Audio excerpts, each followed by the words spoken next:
Have you ever seen the Indiana Jones movie, Raiders of the Lost Ark? In it, a group of Nazis try to capture the Ark of the Covenant. When they look inside, all heaven breaks loose. Out of the Ark comes intense light and power, which melts the flesh off the people looking inside. They decide not to mess with it anymore. Something similar happened to David on his way home with that same Ark. A group of people are transporting it back to Jerusalem so that God can be properly worshipped there. One of the oxen stumbles, causing the ark to slip a bit, and a guy named Uzzah sticks out his hand to steady it. Rather than being met with a divine sigh of relief, Uzzah gets zapped and falls down dead. Well, what's up with that? Uzzah was just trying to help. The problem was that David had failed to transport the ark correctly in the first place. It was supposed to be moved by Levites carrying it on poles. David opted for the shortcut of an ox cart.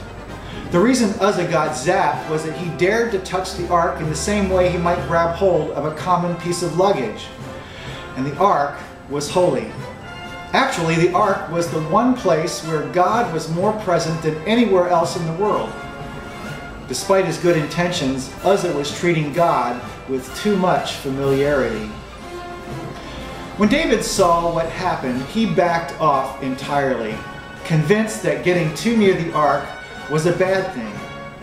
He left it at Obed-Edom's house instead of carrying it back to Jerusalem. He wanted to be safe, so he left it behind. The curious thing is that Obed-Edom had his socks, or maybe I should say sandals, blessed off while the ark stayed at his house.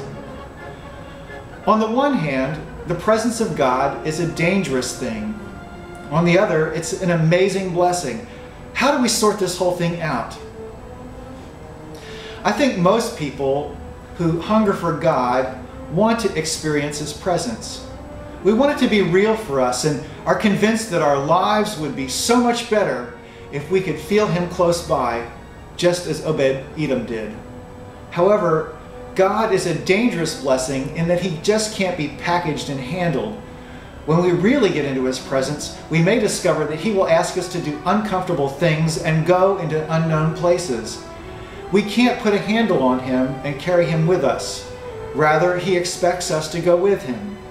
And that can be a dangerous thing. In the movie, The Lion, the Witch, and the Wardrobe, Lucy asks her friend if Aslan, the lion who symbolizes Jesus, is safe. The friend replies, "Oh no, he's not safe, but he is good." The trade-off for experiencing God's goodness is trading in our safety for His adventure and remembering to treat Him as holy. He is, after all, a lion, not a pet cat. So the questions for this week are, have you ever experienced God's presence? What was it like? And how do you strike up the right balance between friendship with God and standing in awe of Him and His majesty?